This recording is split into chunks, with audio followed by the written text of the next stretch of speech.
예, 지금 방송은 여러분들 제가 단기 시나리오를 지금 예측을 하려고 노력을 하고 있거든요. 그 단기 시나리오를 예측을 하는 거는 일종의 예언에 가깝습니다. 그 확률로 떨어지는데 이제 예측 시나리오 중에 한 개를 만들어 가고 있어요. 그러니까 오래전부터 고민하던 문제들에 대해서 조금 진도가 나갔기 때문에 방송을 올리는 겁니다.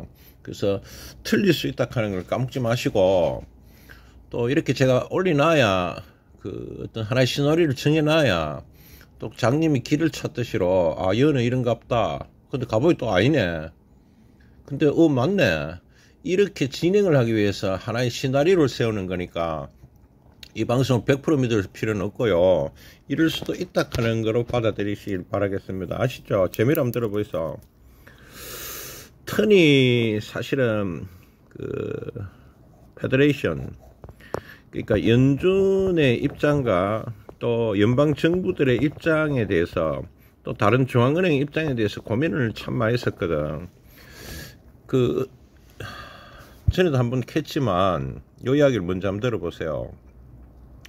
원래 인플레이션이 일어나기 전에 미리 예측을 해서 인플레이션을 예방을 하는 게 제일 좋죠. 그 기회를 파월이 놓쳤잖아. 그러면서 여러분들이 주식에 많은 돈들이 들어오게 됐었고 일부 여러분이 피해자라고 제가 말하죠. 그 다음에 우리 불과 작년 2월까지만 해도 인플레이션은 없을 거야 이래 이야기를 했단 말이다. 나는 그 말을 믿을 수가 없었죠. 그 당시에 못 믿겠는 거라. 지금 이제 또 인플레이션이 막 치고 올라갔잖아. 그럼 막 6%, 7% 막 올라가. 몇 프로까지 갔는지 모르겠는데 기록 갱신했다, 그죠? 그런데 금리를 상승을 시키고, 원래대로라면 금리 상승을 하고 돈을 많이 풀어갖고 이걸 확 꺾어버려야 돼. 그래 꺾어 나갔고 이제 리만 브라더스나 이런 문제들이 유발이 되면서 좀비 기업들이 많이 갚부려야 됩니다. 고통은 따르겠지. 근데 이 선택들도 파월이 안 했는 거야, 결국은. 그러니까 이걸 시원하게 꺾어주지를 못했다는 거지. 여기서 큰 문제는 뭡니까? 돈을 계속 풀었는 거야.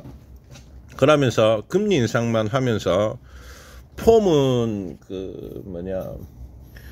인플레이션을 꺾는 것 같이 이야기는 했는데 실제 상황에서는 인플레이션을 꺾은 완벽한 태도들을 취하지는 못했어요. 어쨌든 저는 실패했다고 보고 있거든. 여기까지 되잖아요. 그 다음에 또 연준에서 지금 립 서비스 중에 하나가 뭐냐면, 립 서비스 중에 한 개가 뭐냐면 물가 상승률을 2%에 유지하겠다. 이 고전적으로 옛날부터 해오던 방식이거든. 2% 유지가. 근데 앞에 있는 짓거리가 이미 고전적이지 않단 말이다.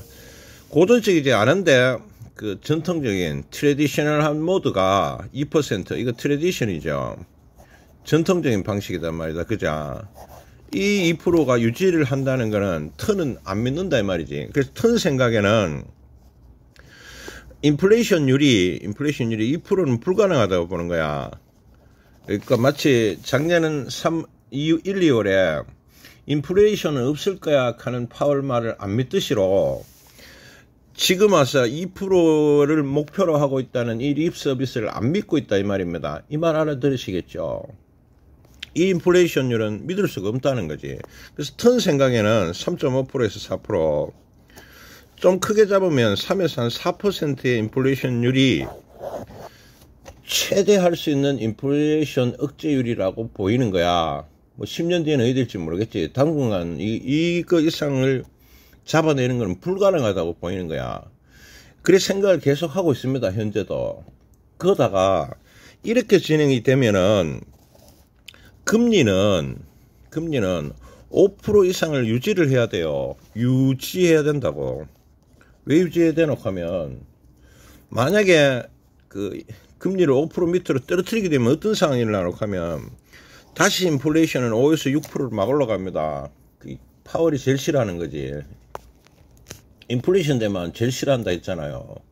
그래서 결국은 이 두 개 신호, 3.5에서 4의 인플레이션과 5%의 금리라는 것들은 유지해야 되는 게 현실이라고 보이거든. 그런데 립 서비스를 계속해 2%로 가고 있다. 우리는 이런 얼토당토하는 소리들을 계속 지금 하고 있는 상황입니다. 우리는 잘하고 있고 목표는 2%로 가고 있다라는 말을 계속 하고 있습니다. 작년에 인플레이션은 없을 거야 라고 이야기했던 거랑 똑같이 지금 턴은 안 믿고 있습니다. 이 상황을 여기까지 알아들으시겠잖아요. 그 다음에 여기서 이제 고민이 되는 게 뭐가 하면 이제 고민을 계속 했었어요. 이 피어리어드 기간이 있거든. 혹은 듀레이션이라 하죠, 영어로. 이 기간이 결국은 이 5%를 유지하는 기간이 시장에서 생각하는 것보다가 나는 더 길어지리라고 보고 있거든. 얼마나 더 갈지를 실제로 몰라. 왜 그렇게 하면 인플레이션의 유지율에 달렸기 때문에. 근데 생각보다 길 것 같단 말이다. 더 길어질 수도 있고 더 길어질 수도 있을 것 같거든. 이 기간들이. 이까지 아시겠어요? 그러면 5%라는 그 금리와 한 3에서 4%라는 인플레이션은 턴 같은 경우에는 이미 이거를 그 마음속에서 이렇게 받아들이고 있고 이 예측치에 대해서 그 파월이나 그 립 서비스와는 다르다고 이미 인지를 하고 있는 거야. 이렇게 지금 진행을 하고 있는데, 그러면 이 인플레이션의 기간들이 길어진다면 5%를 계속 유지하면 문제가 일어날 거거든. 분명히 이 고민을 이미 이전에 하고 있었어요. 계속 이어서 기업들이 도산하는 기업들이 분명히 나오리라고 봐. 뭐 도산 안 할 수는 없거든.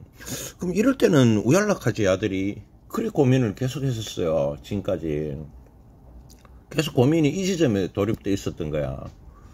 우리나라도 이런 문제가 지금 올 거라고 보나 마나. 근데 지금 한 2주간에 걸쳐서 방식 모드가 이제 나왔는 거지. 우린 이래 한다. 해결할게. 문제 터지면 솔루션을 갖고 해결을 할게. 그리고 실제로 해결을 합니다. 단발적으로 해결을 하고 또 해결하고 있잖아. 그 은행 문제들을 해결하는 거야. 이까지 이해하시겠습니까? 실제로 턴이 봤을 때는 해결했는 건 아니거든. 근데 어쨌든 해결을 하고 우리는 2%의 인플레이션율로 가고 있다는 신호들을 계속 주고 있습니다. 지금 그 연방하고 앨런은 그 신호를 계속 주고 있거든. 이런 거에서 이제 시장 반응을 내가 하나 본 게 있는데, 예를 들면 소비자 물가 지수하고 생산자 물가 지수가 있는데, 얼마 전에 이 생산자 물가, 이거 내가 에코스에서도 이야기했던 거잖아요. 그죠? 에코스도 한번 찾아보세요. 생산자 물가 지수가 떨어지고 소비자 물가 지수는 유지됐었어요. 유지가 됐단 말이다. 그런데 생산자 물가, 뭐 PC인가 뭐 있잖아. 이게 잠깐 떨어지니까 시장에서 왜 받아들이노 하면, 인플레이션은 이제 그만하는구나 라고 받아들여 버리는 거라. 그러니까 턴 생각이 중요한 게 아니고 시장의 반응은 지금 이래 일어나고 있다는 거지. 그러니까 생산자 물가 지수가 떨어지니까 이제 앨런이나 파월이 2% 인플레이션을 위해서 우리는 열심히 가고 있다는 그 립 서비스에 반응을 하는 거라. 반응이 막 일어나는 거라. 그래서 주식은 실제로 올라가 보다라는 거지. 이거는 소고기로 잘 설명될 수 있어요. 여러분들 농장에서 소가 있잖아. 그게 생산자 물가지수 아이가. 근데 소비자 물가지수는 여러분 소고기란 말이지. 소고기 값은 비싼데 농장에 가면은 소가 팔리지도 안 하고 우리는 지금 소값이 떨어져가 난리 났다, 이런 상황이거든. 이거는 불경기 때 얼마든지 일어날 수 있는 상황입니다. 그 수요 공급에서 문제가 생겼기 때문에 일어나는 거거든. 가격이 정상적인 가격이 아닌 왜곡된 가격인데, 이건 IMF 때나 리만 브라더스 때도 이 상황들이 일어났었어요. 그때 데이터를 보면. 이게 물가 지수를 떨어뜨리는 신호는 아니라는 거지. 그거는 턴의 생각이고 시장에서는 그래 받아들이더라. 어쨌든 간에 어쨌든 간에 그래 생각. 여기서 이제 재밌는 이야기는, 내 생각하고 시장이 다르게 반응을 하면 그 시장의 반응에 대해서도 일부 고민을 해야 됩니다. 주식은 그런 게 중요하지. 내 생각이 중요도 하고, 그게 정반대 현상이 생기더라도 시장의 반응에 대해서 고민을 해야 되는 거라. 그 시장은 어쨌든 간에 그 앨런이 말하는 2%의 인플레이션 파월이 말하는, 그러고 해결을 잘 하니까 그 인플레이션율은 떨어진다고 받아들여 보는 거래. 이거를 터는 그래 생각 안 하는데 알아들으시겠어요? 그 다음에 요번에 그 이렇게 기업 문제들이 일어났을 때 취한 태도를 잠깐 보면, 실리콘밸리뱅크는 그 작은 은행이야. 대동은행 같이 지역은행이거든. 그거를 망하는 거는 방치해부서 그래 볼 수도 있어. 그러고 굉장히 큰 기업들에 대해서는 구제를 했는 거야. 그게 일종의. 그러면은 연방이나 패드의 입장이 나왔죠. 크게 문제되는 건 해결을 하고 작게 문제가 되는 건 놔둬보겠다, 이런 표현이 될 수도 있는 겁니다. 이까지 다 알아듣겠죠. 아시겠습니까? 지금 이 턴이 말하는 3.5%의 인플레이션율과 5%의 금리 인상, 이제 3.5%의 인플레이션율과 5%의 이자율의 유지라는 거는 현재 성안의 턴의 생각이지 연방의 립 서비스하고는 좀 다른 지점이 있습니다. 그러니까 파월이 이때 금리를 올리지 않을 거야, 인플레이션 없어하는 그 지점과 턴은 이때 금리는 올려야 될 거야 라는 것들은 차이가 발생했듯이로, 그런데 이때 시장의 반응은 어땠습니까? 아, 인플레이션은 없어, 주식은 더 올라갈 거야 라고 이야기하면서 이때 유지됐던 게 2,900이 유지됐었어, 코스피가. 아시겠어요? 이거는 시장의 반응은 이래 나왔던 거지. 우회됐던 간에 그게 그 당시의 현실인 겁니다. 여기까지 알아듣겠어요? 여기서 이 괴리감들은 시차의 문제가 일어났기 때문에 그래 됐던 거라. 시차. 잠시 시장은 그래 받아들였다는 거지. 이까지 되나? 지금이 그런 순간인 것 같거든. 그러니까 그 여러분들이 지금 턴의 생각에는 결국은 그 금리 5%가 유지되고 물가는 3에서 4%가 유지되는 거, 인플레이션은 이래 되고 이자율은 이래 유지가 된다는 거는 턴의 생각인데, 저는 이래 되리라고 봐요. 그리고 그 기간들이 계속 길어지리라고 보는데, 시장에서는 일부 이래 안 받아들이고 있는 거예요, 지금. 이까지 됩니까? 연준은 2%의 금리를 잘 지금 이걸 해가고 있고, 그래 말하잖아, 본인들이. 그러고, 금리 인상도 이렇게 진행이 되면 금리 인상은 떨어질 거야, 금리를 떨어뜨릴 거야 하는 대로 시나리오는 그런 어떤 바람들, 희망으로 진행을 하는 측면이 있어. 그래서 이 3, 4에서 이자율이 5%가 유지된다는 것은 최소 6개월에서 10개월은 지나야 인지할 것 같거든. 그리고 그 전까지 이야기를 하면 볼락하는 거야. 그 전에는 이런 상황들이 일어날 것 같아. 한번 보이소. 지금 3월 달에 은행에 지금 문제들이 많이 일어나고 있단 말이다. 근데 파월이나 앨런이 이거 해결을 다 하잖아. 자기들 말로 립 서비스는 그게 분명해. 해결을 하는 것 같이 보여. 실제로 해결이 됐는지 안 됐는지는 모르겠지만, 마치 생산자 지수가 떨어지면 인플레이션율이 떨어지는 것 같은 그런 상황들에 지금 들어갔는 거라. 이때 주식 올라갔었어, 이래 하니까. 그러면 3월에 생기는 은행 문제들이 많이 문제가 발생한다고 쳐 다음 주에 더 일어나든지 그런 건 나는 모르겠지만, 이거에 대해서는 해결들 한다라는 신호들이 계속 나오게 되면 이거는 장기적으로 악재가 주식을 상승시킬 것 같다, 이 말이다. 마치 생산자 물가지수가 떨어지니까 인플레이션율은 떨어질 거야. 실제 떨어진 건 아니거든. 턴은 아니라 하잖아. 그렇지만은 시장은 그래 받아들이고 있지. 중요한 시장이지. 그러면 이 신호도 그래 받아들일 가능성이 지금 높아지고 있어. 3월달에 여러가지 은행 문제들이 일어났던 게 만약 해결들 어느 정도 해낸다면, 혹은 해결하는 신호들을 자꾸 시장에 준다면 주식은 상승할 가능성이 굉장히 높아져. 그러다가 또 생산자 물가지수가 좀 떨어졌거나 소비자 물가지수가 살짝 떨어지면 또 시나리오 나오겠지. 아, 이제 금리를 인하하겠네, 기사하면서 다 대단한 어떤 방향들로 진행이 일어나면은 단기 상승의 요인이 충분히 될 것 같다는 생각들을 합니다. 그래서 지금 은행 문제만 단독으로 보자면, 푸틴이나 뭐 이런 거 다 빼고 은행 문제만 단독으로 본다면 3월 말 안팎 정도까지 해서 4월 한 중순까지는 어느 정도의 해결들은 하리라고 보거든. 해결이 아니고 해결하는 제스처들이 충분히 나오리라고 봐. 그러면은 남았는 건 뭘까요? 4월 말부터 5월까지 주식 올라간다는 거지. 이해 안 됩니까? 이해가 되실 거라. 이까지 됩니까? 단기 악재는 단기 상승을 유발할 가능성이 높아. 그러니까 주식의 오래된 격은 악재는 돈 벌 수 있는 기회가 된다는 시나리오가 지금 어쩌면 단기적으로 통할 가능성들도 있는 순간이다. 그래 보고 있습니다. 알아들으시겠죠?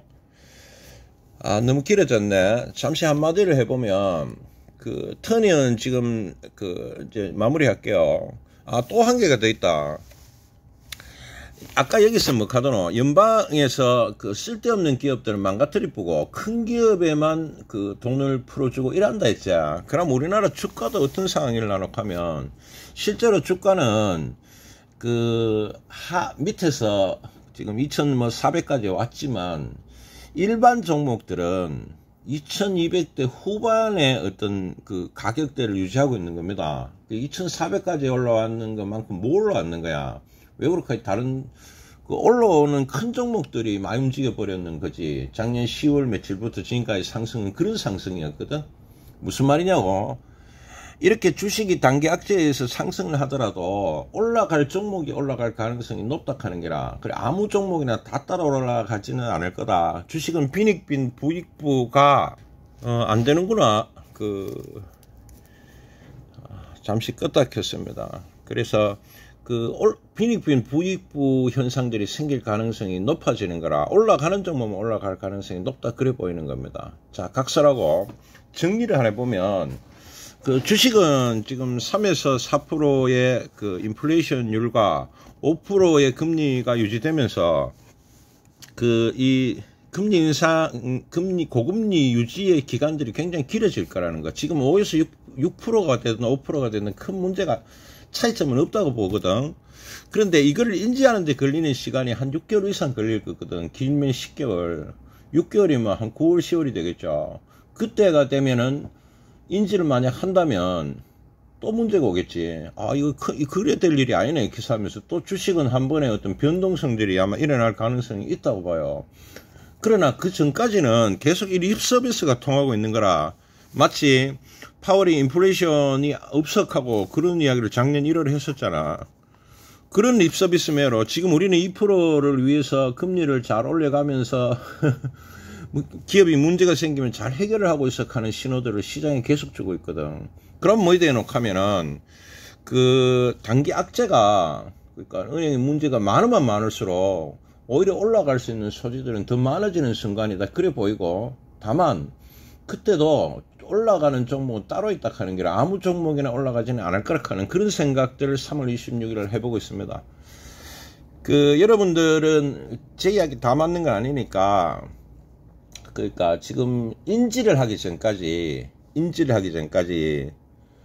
소고기 값이 생선자 농장에 가 있기엔 소고기 값이 떨어졌다고 우리가 사먹는 소고기 값이 떨어지지는 않아는 그건 금방 인지하잖아. 그죠? 그런 걸 인지하기 전까지는 농장에서 소고기 값이 떨어지면은 인플레이션이 잡히는 것이 보인단 말이다. 그런 지점들이 한 6개월 걸릴 거라고. 그 상황에서 주식들이 악재가 터지면 단기 상승할 여지들이 저는 굉장히 많다고 그래 보고 있고, 예를 들어서 그게 6개월의 기간이 걸렸다면, 파월이 1월 달에 작년 1월에 금리 안 올린다 하고, 금리를 계속 올린다 하는데 2달 걸렸거든. 얼마나 걸릴지 모르겠어요. 근데 한 6개월이 걸린다면은, 그걸 인지하는 순간부터는 또 문제가 좀 올 거라. 그리고 다시 또 적응하겠지. 방법 없잖아. 이런 생각들을 해봅니다. 그래서 오늘 3월 26일 날 단기 악재는 단기 호재가 될 수 있는 순간이다. 그렇게 생각하고 있습니다. 참고해서 끝!